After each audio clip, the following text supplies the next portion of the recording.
నమస్కారం విశ్వాస్ న్యూస్ కి స్వాగతం. హెడ్లైన్ చూద్దాం.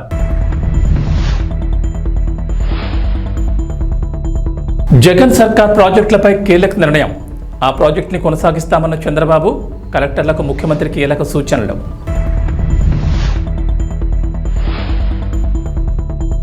పవన్ కళ్యాణ్ పై చంద్రబాబు ఆసక్తికర వ్యాఖ్యలు. కీలక బాధ్యతలు తీసుకోవాలని చెప్పిన ముఖ్యమంత్రి. మహిళా పారిశ్రామికవేత్తలకు ప్రోత్సాహకం. వి హబ్లో $5 మిలియన్ పెట్టుబడి. సీఎం రేవంత్ సమక్షంలో ఎంఓయు.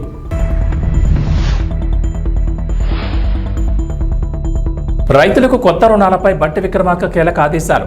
కొత్త రుణాలు వెంటనే మంజూరు చేయాలని ఆదేశాలు. బ్యాంకర్లతో సమావేశమైన డిప్యూటీ సీఎం బట్టి విక్రమార్క. గత వైఎస్ఆర్సీపీ ప్రభుత్వ హయాంలో చేపట్టిన ప్రాజెక్టుల విషయంలో వెనక్కి వెళ్లేది లేదంటున్నారు ఆంధ్రప్రదేశ్ ముఖ్యమంత్రి నారా చంద్రబాబు నాయుడు. తమకు విధ్వంసం చేయాలన్న ఆలోచన లేదని 2014-19 మధ్య టీడీపీ ప్రభుత్వం పీపీపీ విధానంలో పోర్ట్లను పూర్తి చేయాలని భావించిందని గుర్తు చేశారు. కానీ గత జగన్ ప్రభుత్వం వాటిని ఈపీసీ విధానానికి మార్చిన విషయాన్ని గుర్తు చేశారు. ఇప్పుడు ప్రభుత్వం నుంచి గ్రాంట్ ఇవ్వడం భారంగా ఉందని, ఒకవేళ ఆ నిబంధనలు మారిస్తే ప్రాజెక్టులు నిలిచిపోయే ప్రమాదం ఉందన్నారు. ఈ అంశాన్ని పరిగణలోకి తీసుకుని గత ప్రభుత్వ హయాంలోని ప్రాజెక్టులను యథావిధిగా కొనసాగిస్తామని తెలిపారు. రాష్ట్రంలో ఏపీఐఎస్సీ భూములు కొన్ని చోట్ల ఆక్రమణకు గురయ్యాయని, వెంటనే వాటిపై ఫోకస్ పెట్టాలని కలెక్టర్లకు సూచించారు ముఖ్యమంత్రి. ఆ భూములు తిరిగి వెనక్కి తీసుకునే చర్యలు చేపట్టాలని, రాష్ట్రంలో పారిశ్రామికవేత్తలకు అనుకూల ప్రభుత్వం అనే వాతావరణాన్ని తీసుకురావాలన్నారు. గత ప్రభుత్వ తీరుతో ఇక్కడి పారిశ్రామికవేత్తలు పొరుగు రాష్ట్రాలకు వెళ్లిపోయారన్నారు. గత ప్రభుత్వం ఇంటికి పైప్ లైన్ ద్వారా గ్యాస్ అందించే ప్రాజెక్టును నిర్లక్ష్యం చేసిందని, ఈ ప్రాజెక్టును ఇచ్చిన వ్యవధిలో పూర్తి చేయకపోతే అదనపు భారం తప్పదన్నారు. ఇప్పుడే పవన్ కళ్యాణ్ గారు చెప్పినట్టు ఫ్యామిలీ కనీస అవసరాలు ఏమేం కావాలి will guide you. Current, toilet, లేకపోతే గ్యాస్, ఈ మినిమం అవసరాలు ఇన్ఫ్రాస్ట్రక్చర్ ఏముందో అన్ని ఇండ్లకు ఇచ్చే బాధ్యత రావాలి. Number 2, village street lights, cement roads, drains, waste management, దీని మీద కూడా మీకు క్లారిటీ రావాలి. ఇవన్నీ కూడా సిస్టమ్ స్వచ్ఛ భారత్ రిపోర్ట్ నేనే ఆలోచించాం. ఇంకా కూడా వింగ్ ఉంది, గవర్నమెంట్ ఆఫ్ ఇండియా కూడా చేస్తున్నారు. దాన్ని లాజికల్ గా తీసుకుపోవడంలో ఇంకా మనం ఇది చేశాం. Last time waste energy plants తీసుకొచ్చాం, ఒక 2 ఆపరేషన్కి వచ్చాయి, మిగిలిన రాకుండా పైన వదిలేశారు. ఆ రోజు ఏదైతే వేస్ట్ నుంచి సంపద, విలేజ్ లో కాంపోస్ట్ తయారు చేయడానికి పెట్టాం, రీసైక్లింగ్ పెట్టాం, అవన్నీ కూడా డిస్మాండిల్ చేశారు. అవన్నీ చేసి ఒక పరిశుభ్రమైన గ్రామాలుగా తయారు చేయడం. మూడోది అక్కడి నుంచి లాజిస్టిక్స్, కమ్యూనిటీ లాజిస్టిక్స్, విలేజ్ నుంచి మార్కెట్ ప్లేస్ కి, ఎయిర్పోర్ట్ కి, రైల్వే స్టేషన్ కి, ఇంపార్టెంట్ సిటీస్ కి, మన హెడ్ క్వార్టర్స్ వేటుగా రోడ్లు వేసుకోవడం, ఇవన్నీ చేయాల్సిన అవసరం ఉంది. ఎయిర్పోర్ట్ డెవలప్ చేసుకోవడం, పోర్టు డెవలప్ చేయడం, రైల్వే స్టేషన్లు ఇంకా ఎంతవరకు చేయగలదో చేసుకోవడం, ఇవన్నీ చేయాల్సిన అవసరం ఉంది. ఇవన్నీ చేసి టూరిజానికి కూడా ఎక్కువ ప్రాధాన్యత ఇవ్వాలి, ఎక్కువ ఎంప్లాయ్మెంట్. నేను ఇక్కడ మీకు ఒకటే చెప్తున్నా, ఫైనల్ గా మీ అందరికీ job creation is our priority. ఎంత పెట్టుబడులు పెట్టారు అనే దానికంటే ఎంత మందికి ఉపాధి క్రియేట్ చేసామని చాలా ముఖ్యం. ఇది మీకు గుర్తుపెట్టుకోవాల్సిన అవసరం ఉంది. Zero poverty, P4 is our policy. అది అసాధ్యం కాదు, ఈ టెక్నాలజికల్ ఏజ్ లో జరగాలి. మూడోది డెమోగ్రఫిక్ మేనేజ్మెంట్. ఉండే యువతను ఎట్లా ఉపయోగించుకుంటాం, భవిష్యత్తులో ఏజింగ్ ప్రాబ్లం రాకుండా ఇప్పటి నుంచి ఏం చేయాలి అనేది డెమోగ్రఫిక్ మేనేజ్మెంట్ కూడా చేయాల్సిన అవసరం ఉంది. లింకింగ్ ఆఫ్ రివర్స్, దేశంలోనే లింకింగ్ ఆఫ్ రివర్స్ కావాలి. ఒకవేళ దేశంలో కాకపోయినా మన రాష్ట్రంలో లింకింగ్ ఆఫ్ రివర్స్ మనం చేసి డ్రౌట్ ప్రూఫ్ స్టేట్ గా తయారు చేయడానికి ఎవ్రీ ఎకరాకు నీళ్లు ఇచ్చే విధంగా మనం గాని చేయగలిగితే ఎకానమీ ఆటో పైలట్ వెళ్తుంది. ఆ విషయం దీనివల్ల ఎన్విరాన్మెంట్ బ్యాలెన్స్ అవుతుంది. ఇప్పుడు సోలార్ విండ్ వచ్చింది, ఇది కూడా వస్తే మీరు ఊహించినటువంటి జీవన ప్రమాణాలు పెరిగే పరిస్థితి వస్తుంది. ప్రోడక్ట్ పర్ఫెక్షన్, మీరు ఏ పని చేసినా ఎంత పర్ఫెక్ట్ గా చేయగలుగుతున్నాం, ఎస్ఓపి, టెక్నాలజీ, ప్రోడక్ట్ స్ట్రెంగ్త్, ఇవి కూడా ఇది. అదే మరి స్కిల్ సెన్సెస్, ఇది కోర్ ప్రోగ్రామ్. ఎట్టి పరిస్థితుల్లో దీన్ని కూడా చేయాల్సిన అవసరం ఉంది. లాస్ట్ కు వచ్చే కొందికి district level GSTP, mandal level GSTP, project management unit at every district కూడా ఇస్తాం మీరు మేనేజ్ చేసుకోవడానికి. మీరు ఒక ట్రెడిషనల్ కలెక్టర్స్ గా కాకుండా ఇన్నోవేటివ్ గా మీరు పనిచేసే పరిస్థితి రావాలి. నేను చెప్పిన ఇవన్నీ కూడా గుర్తుపెట్టుకొని work hard, work smart, think global best practices, act accordingly. ఈ అవకాశం వస్తే అవకాశాన్ని ఉపయోగించుకొని మీరు ముందుకు పోవాల్సిన అవసరం ఉంది. ఆంధ్రప్రదేశ్ ముఖ్యమంత్రి నారా చంద్రబాబు నాయుడు డిప్యూటీ సీఎం పవన్ కళ్యాణ్ కు కీలక బాధ్యతలు అప్పగించారు. సోమవారం జరిగిన కలెక్టర్ సదస్సులో ఆసక్తికర వ్యాఖ్యలు చేశారు. రాష్ట్రంలో భారీగా చెట్లు పెంచి అటవీ సంపద పెంచాలన్నారు. దీనికోసం భారీగా మొక్కలు నాటే కార్యక్రమాన్ని ప్లాన్ చేయాలని, ఒకేసారి 5 నుంచి 10 లక్షల మొక్కలు నాటే కార్యక్రమాన్ని చేపట్టాలన్నారు. దీనికి డిప్యూటీ సీఎం అటవీ శాఖ మంత్రి పవన్ కళ్యాణ్ బాధ్యతలు తీసుకోవాలన్నారు. వచ్చే 100 రోజుల్లో చేపట్టబోయే కార్యక్రమాలను వ్యవసాయ, ఆక్వా, ఫిషరీస్, ఉద్యానవన, అటవీ శాఖల అధికారులు వివరించారు. ఉమ్మడి ఆంధ్రప్రదేశ్లో తాను ముఖ్యమంత్రిగా ఉన్నప్పుడు హైదరాబాద్లో భారీ ఎత్తున మొక్కలు నాటే కార్యక్రమాన్ని చేపట్టామన్నారు చంద్రబాబు. 4 రోజుల పాటు రాష్ట్ర వ్యాప్తంగా వన మహోత్సవం నిర్వహించాలని ఆదేశించారు. ఈ కార్యక్రమంలో ఒక్కరోజు ప్రత్యేకంగా లక్షల సంఖ్యలో మొక్కలు నాటాలని అధికారులకు సూచనలు చేశారు. అటవీ సంపద పెంచి ఆహ్లాదకరమైన వాతావరణంలో అందరం కలిసి వనభోజనానికి వెళ్దామన్నారు. ఇలా వనభోజనాన్ని ప్రోత్సహించాలని, ప్రతి ఒక్కరూ సమీపంలోని అటవీ ప్రాంతానికి వెళ్లి రోజంతా హాయిగా ప్రకృతిలో గడిపేలా, అనుసంధానమయ్యేలా, ప్రేమించేలా చూడాలని అన్నారు. నేను ఇప్పుడు కాకుండా సమైక్య ఆంధ్రప్రదేశ్ లోనే ఫారెస్ట్ మీద చాలా శ్రద్ధ పెట్టాం. That is wealth. 1/3 ఇంకా more than 1/3 area, 40% area is forest. You are making barren lands. ఇవన్నీ రివైవ్ చేయలేకపోయాం. అందుకే నిన్న జరిగినటువంటి కేరళ యాక్సిడెంట్ కూడా that is also one of the reason. ఇప్పుడు దానికోసం నేనేమంటున్నానంటే, ఒకప్పుడు ఒక ఫారెస్ట్ ఉంటే చుట్టంతా కూడా టెంచులు కొట్టాం. That 1 metre into 2 metres 3 metres. నీళ్లు ఎక్కడి నుంచి వచ్చినా కూడా దానికి ఒక ఇది చూపించి చెక్ డ్యాములు కట్టుకుంటూ వచ్చి ఫారెస్ట్ ఏరియాలో అక్కడనే నీళ్లు నిలబెట్టి అక్కడి నుంచి రీఛార్జ్ మొత్తం ల్యాండ్కి వచ్చేది. ఫారెస్ట్ అన్ని కూడా గ్రీనరీ బ్రహ్మాండంగా డెవలప్ అయ్యేది. నవ్ ఇంకో పక్క ఫారెస్ట్ ఏరియాలకు ట్రెంచెస్ కొట్టాం, లోపలికి వెళ్ళాం, విత్తనాలు బై హెలికాప్టర్లు పెట్టి విత్తనాలు చల్లే పరిస్థితికి వచ్చాం. అదే మాదిరిగా విధించే ఒక గడ్డపార మాదిరిగా ఒక ప్రత్యేకమైన ఇన్స్ట్రుమెంట్ ఇచ్చి విత్తనాలు ఈజీగా వేయడానికి సోయింగ్ కోసం తయారు చేశాం. ఇవన్నీ మీరు మళ్ళీ అవన్నీ రివైవ్ చేయాలి. పాత రోజుల్లో ఉండే బెస్ట్ ప్రాక్టీసెస్ ని దాని మీద ఇంప్రూవ్డ్ వర్షన్ తీసుకుందాం. టెక్నాలజీ ఇంప్రూవ్మెంట్ ఇవన్నీ చేయాలి. ఇక్కడ ఇంకొక విషయం, మీరు వన భోజనాలు కూడా ప్రోత్సహించాలి. మ్యాసివ్ ప్లాంటేషన్ చేయాలి. 1 మంత్ మినిస్టర్ గారిని కోరుతున్న, డిప్యూటీ సీఎం గారిని, 1 మంత్ 5 లక్షలు పెడతారా 10 లక్షలు పెడతారా? మ్యాసివ్. హైదరాబాద్ లో 6 రోజుల్లోనే 5 లక్షలు ఒక రోజు పెట్టాం. That has become a green city. Sir ఇప్పుడు 2 డిపార్ట్మెంట్లు కలిపేశారు సార్. ఇంతకుముందు సోషల్ ఫారెస్ట్ అని ఒక డిఎఫ్ ఉండేవాడు, రెగ్యులర్ అని ఉండేవాడు. సోషల్ ఫారెస్ట్ ఓన్లీ ప్లాంటేషన్ చూసేవాడు సార్. ఇప్పుడు 2 కలిపి వాళ్ళు చాలా will ask them. There are మంచి ఆఫీసర్స్ ఉన్నారు ఫారెస్ట్ డిపార్ట్మెంట్ లో. అవన్నీ ఎట్ చేయాలని మళ్ళా చేసి they will work it out. Pawan Kalyan గారు ఒకసారి తీసుకొని ఇది వర్కౌట్ చేస్తారు. అదే మాదిరిగా మ్యాసివ్ ప్లాంటేషన్ పెట్టి మనం ఒక రూల్ కూడా పెట్టాం. వన మహోత్సవం, వన భోజనాలకు ఎలా ఉన్నాం. Go and enjoy the nature. 1 day all officers respect to units, nearest forest, spend morning to evening, attach with nature, love nature, promote nature. That is how we have done. అది కూడా మళ్ళా రివైవ్ చేయాలి. ఆ సాంప్రదాయాలని కూడా deputy CM గారు immediate గా చేస్తారని చెప్పి నేను ఆశిస్తున్నా. తెలంగాణలో పెట్టుబడి సాధన లక్ష్యంగా సీఎం రేవంత్ రెడ్డి బృందం అమెరికాలో పర్యటిస్తోంది. తేలికలేని షెడ్యూల్తో వివిధ కంపెనీల ప్రతినిధులతో సీఎం రేవంత్ రెడ్డి భేటీ అవుతున్నారు. తమ రాష్ట్రంలో పెట్టుబడి పెట్టాలని సంస్థ ప్రతినిధులను ఆహ్వానిస్తున్నారు. దీంతో పలు కంపెనీలు తెలంగాణలో పెట్టుబడి పెట్టేందుకు రెడీ అవుతున్నాయి.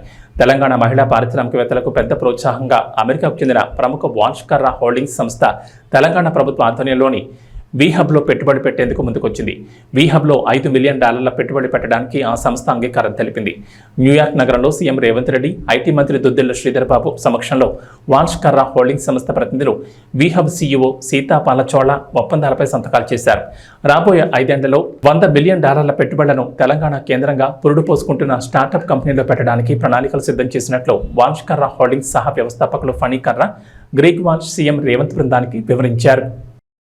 అసెంబ్లీ ఎన్నికల్లో ఇచ్చిన హామీ మేరకు తెలంగాణ రైతులకు రేవంత్ రెడ్డి సర్కార్ రుణమాఫీని అమలు చేస్తోంది. ఇప్పటికే 2 దఫాల్లో 1,00,000 వరకు రుణాలను రేవంత్ రెడ్డి ప్రభుత్వం మాఫీ చేసింది. ఆగస్టు చివరి వారానికల్లా 3వ విడతగా 2 లక్షల మేరకు రుణాన్ని కూడా మాఫీ చేస్తామని ప్రభుత్వ పెద్దలు చెబుతున్నారు. పాత రుణాలు మాఫీ చేస్తుండగా మరోవైపు కొత్త రుణాల మంజూరుపై కూడా ప్రభుత్వం కీలక ప్రకటన చేసింది. ఈ మేరకు డిప్యూటీ సీఎం భట్టి విక్రమార్క బ్యాంకర్లకు కీలక ఆదేశాలు జారీ చేశారు. రైతు రుణమాఫీ మూలంగా బ్యాంకర్లకు భారీ ప్రయోజనం చేకూరిందని భట్టి విక్రమార్క తెలిపారు. సోమవారం రోజు ఖమ్మం జిల్లా మధిరలో బ్యాంకర్లతో భట్టి సమావేశమయ్యారు. ఈ సందర్భంగా బ్యాంకర్లకు కీలక ఆదేశాలు జారీ చేశారు. రైతులకు వెంటనే రుణాలు ఇవ్వాలని భట్టి సూచించారు. బ్యాంకింగ్ చరిత్రలో ఎన్నడూ లేని విధంగా ప్రభుత్వం నుంచి పెద్ద మొత్తంలో రికవరీ జరిగిందని పేర్కొన్నారు. కాంగ్రెస్ సర్కార్ ఇచ్చిన హామీ మేరకు రైతు రుణమాఫీ కింద 1,00,000 వరకు ఉన్న బకాయిలను ప్రభుత్వం జమ చేసిందని మల్లు భట్టి విక్రమార్క వెల్లడించారు. రాష్ట్ర వ్యాప్తంగా కేంద్రాల్లో ఈ కార్యక్రమాన్ని పాలు పంచుకొని పెద్ద పండుగలాగా జరుపుకుంటున్నటువంటి రైతాంగ సోదరులందరికీ నా హృదయపూర్వకమైనటువంటి నమస్కారాలు. ఈనాటి ఈ కార్యక్రమం భారతదేశ చరిత్రలోనే సువర్ణాక్షరాలతో లెక్కించదగినటువంటి రోజు. బహుశా భారతదేశ చరిత్రలో ఏ రాష్ట్రంలో కూడా ఒకటేసారి 2 లక్షల రూపాయలు రుణమాఫీ చేసినటువంటి చరిత్ర లేదు ఈనాటి వరకు కూడా. బలమైన ధనిక రాష్ట్రంగా రాష్ట్ర విభజన జరిగినప్పుడు తెలంగాణ రాష్ట్రాన్ని ఆనాటి టీఆర్ఎస్ ప్రభుత్వం వారి చేతుల్లో రాష్ట్రాన్ని పెడితే ప్రజలు మొదటి 5 సంవత్సరాలు కేవలం 1,00,000 రూపాయల రుణమాఫీని కూడా వాయిదాల రూపేణ 4 దఫాలుగా 5 సంవత్సరాలు చేశారు. రెండోసారి వచ్చిన తర్వాత 1,00,000 రూపాయల రుణమాఫీ అని చెప్పి అధికారంలోకి వచ్చి 5 సంవత్సరాలు కూడా కనీసం ఆ 1,00,000 రూపాయల రుణమాఫీ కూడా చేయలేకపోయారు. అటువంటి పరిస్థితుల్లో ఈరోజు ధనిక రాష్ట్రాన్ని అప్పుల రాష్ట్రంగా మార్చి 7 లక్షల కోట్ల రూపాయలు అప్పుగా మార్చి రకరకాలైనటువంటి ఇబ్బందులు, ఆర్థికపరమైన ఇబ్బందులు ఈ రాష్ట్రాన్ని మాకు అప్పచెప్తే అటువంటి పరిస్థితుల్లో కూడా ఆనాటి కాంగ్రెస్ ప్రభుత్వం ఎన్నికల కంటే ముందు శ్రీ రాహుల్ గాంధీ గారి నాయకత్వంలో వరంగల్లో జరిగినటువంటి సభలో ఆనాడు పిసిసి ప్రెసిడెంట్గా రేవంత్ రెడ్డి గారు, సిఎల్పి లీడర్గా నేను, అట్లాగే ఇప్పుడు ఉన్నటువంటి మంత్రివర్గ సహచరులందరూ యావత్తు ఆనాడు ఈ రాష్ట్ర ప్రజలకి 2 లక్షల రూపాయలు రుణమాఫీ చేస్తామని చాలా స్పష్టంగా భరోసా ఇచ్చాం. ఇచ్చిన మాట ప్రకారం ఈరోజు ఒకటేసారి 31,000 కోట్ల రూపాయలతో రుణమాఫీ చేసేటువంటి కార్యక్రమాన్ని ఈరోజు రాష్ట్ర వ్యాప్తంగా ఒకటేసారి 1,00,000 రూపాయలు ఒకటేసారి ఈరోజు బ్యాంకులకి దాదాపు 6,000 కోట్ల పైబడి ఒకటేసారి రిలీజ్ చేస్తున్నటువంటి శుభ సందర్భం ఇది. అట్లాగే ఆగస్టు లోపులోనే 15వ తారీఖు కల్లా ఆగస్టు నెలలోనే 2 లక్షల రూపాయలు రుణమాఫీ చేస్తామని చెప్పి ఎన్నికల సందర్భంగా రాష్ట్ర ముఖ్యమంత్రి ఒక సవాల్ విసిరారు రేవంత్ రెడ్డి గారు. జనమంతా ఆశ్చర్యపోయారు. ఎందుకు ఈ సవాల్ విసురుతా ఉన్నాడు? 2 లక్షల రూపాయలు రుణమాఫీ చేయటం అంటే మామూలు విషయం కాదు.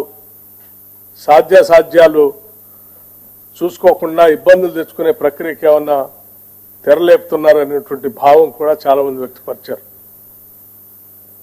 చాలా మంది ఈరోజు ఇప్పుడు ఈ కార్యక్రమం పెట్టి మనం రిలీజ్ చేసేటప్పటికి కూడా ఇంకా ఆశ్చర్యంగానే రాష్ట్ర ప్రభుత్వంకి వెళ్ళి చూస్తా ఉన్నారు, నిజంగానే ఇస్తున్నారా అని. అంత ఆశ్చర్యకరమైనటువంటి ఈ కార్యక్రమాన్ని ఈరోజు చాలా నిబద్ధతతో ధైర్యంగా రూపాయి పోగేసి ఈరోజు మనం ఒకటేసారి 1,00,000 రూపాయలు రుణమాఫీ చేస్తా ఉన్నాం.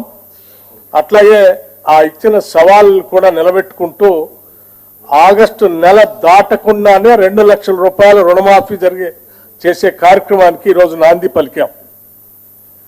ఇది దేశ చరిత్రలోనే ఒక గొప్ప కార్యక్రమం. బహుశా కార్పొరేట్ వ్యవస్థల్లో కూడా స్వతంత్ర భారతదేశంలో ఏ బ్యాంకు కూడా ఏ కార్పొరేట్ రంగం కూడా ఒకటేసారి 31,000 కోట్ల రూపాయలు బ్యాంకులు కట్టినటువంటి చరిత్ర ఈ దేశంలో ఎక్కడా లేదు. కేవలం వ్యవసాయ రుణాలు రాష్ట్ర ప్రభుత్వమే కాదు, పెద్ద పెద్ద కార్పొరేట్ సంస్థలు కూడా ఈ దేశ చరిత్రలో ఎప్పుడు కట్టలేకపోయినాయి 31,000 కోట్ల రూపాయలు ఒకటేసారి. అటువంటి గొప్ప కార్యక్రమాన్ని ఈరోజు తెలంగాణ రాష్ట్ర ప్రభుత్వం 31,000 కోట్ల రూపాయలని రైతాంగ సోదరులకి వారు తీసుకున్న రుణాన్ని మాఫీ చేస్తూ మీరు కట్టాల్సినటువంటి 40 లక్షల అకౌంట్లకు సంబంధించిన డబ్బుల్ని ఒకటే అకౌంట్ నుంచి రాష్ట్ర ప్రభుత్వం మీ అందరి తరఫున ఈరోజు బ్యాంకులకి డబ్బులు కడతా ఉంది. ఇది ఈ రాష్ట్రంలో ఉన్నటువంటి ప్రతి రైతు కూడా ఆనందించదగినటువంటి అంశం. యావత్ భారతదేశం కూడా ఈరోజు తెలంగాణ రాష్ట్రంకి వెళ్ళి చాలా ఆశ్చర్యంగా చూస్తుంది.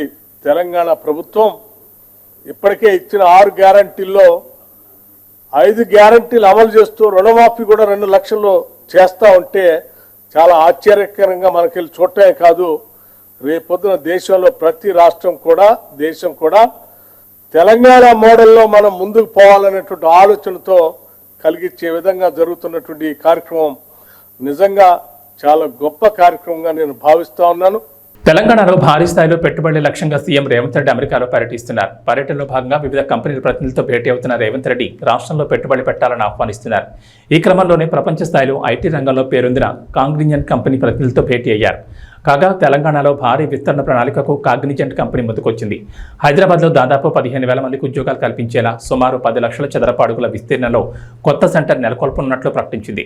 అమెరికా పర్యటనలో ఉన్న సీఎం రేవంత్ రెడ్డి, ఐటీ శాఖ మంత్రి శ్రీధర్ బాబు, అధికారుల బృందం, కాగ్నిజెంట్ సీఈఓ రవికుమార్ కంపెనీ ప్రతినిధి బృందంతో సమావేశమయ్యారు. భేటీలో ఈ మేరకు ఒప్పందం జరిగింది. గత ఏడాది ముఖ్యమంత్రి బృందం దావోస్ పర్యటన సందర్భంగానే ఒప్పందానికి పునాదులు పడ్డాయి. సాంకేతికత, కొత్త ఆవిష్కరణలకు అభివృద్ధి కేంద్రంగా హైదరాబాద్ అందరి దృష్టిని ఆకర్షిస్తోంది. అందుకే కాగ్నిజెంట్ కంపెనీ హైదరాబాద్లో తమ కంపెనీ విస్తరణకు మొగ్గు చూపింది. మీ అందరి సహకారంతో తగిన బానిస సంఖ్యలు తన చేతిలో ఒక వెలుగులు నింపే ఒక టార్చ్ కనిపిస్తుంది. మీరు నడిపించారు, మీకు అభినందనలు అని చెప్పి మాకు చెప్పడం జరిగింది. మీరు నిరుద్యోగ సమస్యను పరిష్కరించాలి, మనమిచ్చే ఉద్యోగాలు తక్కువ, తల్లిదండ్రులు లేదు మేము గ్రామాన్ని నమ్ముకున్నాం, ఈ నేలను నమ్ముకున్నాం, ఈ భూమిని 200 యూనిట్ల వరకు ఉచిత కరెంట్ అందించినాం. రాజీవ్ ఆరోగ్యశ్రీతో హెల్త్ సెక్యూరిటీ 10 లక్షల రూపాయల వరకు ఉచిత వైద్యాన్ని అందిస్తున్నాం. నగరంలో ప్రపంచ స్థాయి ఐటీ సంస్థలు వచ్చినాయి అంటే అది విప్రో కావచ్చు, ఇన్ఫోసిస్ కావచ్చు, గూగుల్ కావచ్చు, యూ నేమ్ ఇట్. ఎన్నిలో వచ్చినా, కాంగ్రెస్ పాలకులు వచ్చినా, తెలుగుదేశం వచ్చినా, ఇంకొక పార్టీ వచ్చినా సిద్ధాంతపరంగా భిన్న హైదరాబాద్ నగరాన్ని అభివృద్ధి చేయడానికి మా ప్రణాళికలు రచించి ముందుకు వెళ్తున్నాం. ప్రభుత్వాలు మారుతాయి. సెమీ అర్బన్ రీజియన్ గా రీజనల్ రింగ్ రోడ్డు నుంచి తెలంగాణ సరిహద్దుల వరకు రూరల్ రీజియన్ గా 3 లేయర్ల కింద ఇవాళ తెలంగాణ రాష్ట్రాన్ని ఒక మెగా మాస్టర్ ప్లాన్ తోని ఇవాళ ప్రణాళికలు సిద్ధం చేస్తున్నాం. అదేవిధంగా కులీ కుతుబ్షాహీ నిజాం ఏకర్స్ లో మెడికల్ టూరిజం హబ్ క్రియేట్ చేస్తున్నాం. మిడిల్ ఈస్ట్ కంట్రీస్ నుంచి చాలా మంది వైద్యం కోసం మన రాష్ట్రానికి, మన దేశానికి వస్తున్నారు. అదేవిధంగా ఇవాళ అమెరికా కోవిడ్ తర్వాత చైనా +1 కంట్రీ కోసం ఎత్తుకుతున్నారు. ఇవాళ చైనాలో జరిగిన పరిణామాలతోని ఈరోజు అమెరికన్ ఇన్వెస్టర్స్ 1 కంట్రీ తెలంగాణ రాష్ట్రాన్ని +1 కంట్రీగా తీర్చిదిద్దాలని హైదరాబాద్లో ఈ medical side investments, pharma side investments, bulk drug investments, అదేవిధంగా semi conductor investment, artificial intelligence హబ్ని మనం డిజైన్ చేస్తున్నాం. We are going to establish everything in one roof. That is called our future city, our 4th city. Pharma, sports, education, medical tourism. ఆలోచనతో పాటు employment create చేయాలి అని అంటే ఇన్వెస్ట్మెంట్స్ను తీసుకురావాలి. ఆ ఇన్వెస్ట్మెంట్స్ తీసుకురావడం కోసమే ఈరోజు న్యూయార్క్ నగరంలో మీ మధ్యలో వచ్చి నిలబడ్డాను. మిత్రులారా, ఈ పర్యటన యొక్క ముఖ్య ఉద్దేశం జూనియర్ ఎన్టీఆర్ జాన్వీ కపూర్ జంటగా నటిస్తున్న దేవర సినిమాపై భారీ అంచనాలున్నాయి. కొరటాల శివ దర్శకత్వం వహిస్తున్న ఈ సినిమా 2 భాగాలుగా రిలీజ్ కాబోతోంది. దేవర పార్ట్ 1 ఈ ఏడాది సెప్టెంబర్ 27న ప్రేక్షకుల ముందుకు రాబోతోంది. ఇప్పటికీ ఈ సినిమా నుంచి ఫియర్ సాంగ్ను రిలీజ్ చేయగా అది సూపర్ హిట్ అయింది. తాజాగా చుట్టమల్లి అంటూ ఓ రొమాంటిక్ సాగును నిన్న రిలీజ్ చేశారు. బీచ్ బ్యాక్గ్రౌండ్లో ఎన్టీఆర్ జాన్వీపై తీసిన ఈ సాంగ్ అదిరిపోయేలా ఉంది. ముఖ్యంగా ఎన్టీఆర్ జాన్వీ రొమాన్స్ కెమిస్ట్రీ వేరే లెవెల్లో ఉంది. నందమూరి ఫ్యాన్స్ అయితే ఈ పాటను తెగ లైక్ చేస్తున్నారు. అయితే ఎన్టీఆర్ యాంటీ ఫ్యాన్స్ మాత్రం ఈ పాటను దారుణంగా ట్రోల్స్ చేస్తున్నారు. ఇలా సాంగ్ రిలీజ్ అయిందో లేదో అలా కొన్ని వందల అకౌంట్ల నుంచి ఈ పాటపై ట్రోల్స్ దర్శనమిచ్చాయి. చుట్టమల్లే చుట్టేస్తోంది, తుంటరి చూపు, ఊరికే ఉండదు కాసేపు, అస్తమానం నీలోకమే నామై మరపు, చేతనైతే నువ్వే నన్ను ఆపు అంటూ సాగే ఈ పాట మద్దెక్కించేలా ఉంది. ముఖ్యంగా రామజోగే శాస్త్రి రాసిన లిరిక్స్ చాలా సింపుల్గా వినసొంపుగా ఉన్నాయి. అయితే ఈ పాట ట్యూన్ ఫేమస్ శ్రీలంక సాంగ్లో ఉందంటూ కొంతమంది నెటిజన్లు పోస్టులు పెడుతున్నారు. అయితే మరికొంతమంది ఏకంగా ఈ పాట విజువల్స్పై కూడా దారుణంగా పోస్టులు చేస్తున్నారు. టీమిండియా స్టార్ క్రికెటర్ విరాట్ కోహ్లీకి శ్రీలంకపై అద్భుతమైన ట్రాక్ రికార్డు ఉంది. ఆ జట్టుపై బ్యాటింగ్ను అతడు ఆస్వాదిస్తూ ఉంటాడు. ఇప్పటి వరకు శ్రీలంకపై 53 వన్డేలు ఆడిన విరాట్ ఏకంగా 61.2 సగటుతో 2632 పరుగులు పొందాడు. ఇందులో 10 సెంచరీలు, 12 అర్ధశతకాలు ఉన్నాయి. అయితే ప్రస్తుతం జరుగుతున్న వన్డే సిరీస్లో కోహ్లీ తన సత్తా చాటలేకపోతున్నాడు. ఇప్పటి వరకు 2 మ్యాచ్లు ఆడిన అతడు 24, 14 స్వల్ప స్కోర్లు మాత్రమే చేశాడు. అయితే రేపు భారత్ శ్రీలంక జట్ల మధ్య జరగనున్న 3వ వన్డేలో రాణిస్తే ఆల్ టైమ్ గ్రేట్ క్రికెట్ దిగ్గజం సచిన్ టెండూల్కర్ నెలకొల్పిన ఒక రికార్డును విరాట్ బద్దలు కొట్టే అవకాశం ఉంది. మరో రికార్డు విషయంలో సచిన్ సరసన కోహ్లీ నిలిచే అవకాశం ఉంది. శ్రీలంకపై 3వ వన్డేలో విరాట్ కోహ్లీ మరో 114 పరుగులు సాధిస్తే వన్డేలో అతడి మొత్తం పరుగులు 14,000 మైల్ రన్ చేరతాయి. అదే జరిగితే వన్డే క్రికెట్లో అత్యంత వేగంగా 14,000 పరుగులు పూర్తి చేసుకున్న ఆటగాడిగా విరాట్ రికార్డు సృష్టిస్తాడు. సచిన్ టెండూల్కర్, కుమార్ సంగక్కర్ కంటే ముందుగానే ఈ మైల్ రైన్ సాధించిన ఆటగాడిగా నిలుస్తాడు. 14,000 పరుగుల మైల్ రైన్ సాధించేందుకు సచిన్ 350 వన్డేలు, సంగక్కర్ 378 మ్యాచ్లు ఆడారు. అయితే కోహ్లీ ఇప్పటి వరకు 282 వన్డే మ్యాచ్లు మాత్రమే ఆడాడు. తెలంగాణలో గత 15 రోజులకు పైగా వర్షాలు కురుస్తున్నాయి. జూన్ నెలలో అంతంత మాత్రంగా వర్షాలు కురవగా జూలై 3వ వారం నుంచి మాత్రం రాష్ట్రంలో వర్షాలు విస్తారంగా కురుస్తున్నాయి. దీంతో వాగులు, వంకలు పొంగి పొర్లుతున్నాయి. ప్రాజెక్టులు, చెరువులు నిండుకుండలా మారాయి. జలాశయాల్లో నీరు పరవడ తొక్కుతోంది. ఈ నేపథ్యంలో రాష్ట్రానికి హైదరాబాద్ వాతావరణ కేంద్రం అధికారులు రెయిన్ అలర్ట్ జారీ చేశారు. దక్షిణాది రాష్ట్రాల్లో నైరుతి రుతుపవనాలు యాక్టివ్గా ఉన్నాయని అధికారులు వెల్లడించారు. కేరళ నుంచి గుజరాత్ వరకు ద్రోణి కొనసాగుతుందన్నారు. దీంతో నేటి నుంచి 5 రోజుల పాటు తెలంగాణతో పాటు ఏపీకి కూడా వర్షాలు కురుస్తాయన్నారు. ప్రధానంగా ఉత్తర తెలంగాణలో అక్కడక్కడ వర్షాలు పడతాయని చెప్పారు. మధ్యాహ్నం 4 తర్వాత హైదరాబాద్తో సహా పశ్చిమ తెలంగాణలో కూడా వర్షాలకు ఛాన్స్ ఉందన్నారు. ఏబీ బులెటిన్ విశేషాలు. నమస్కారం.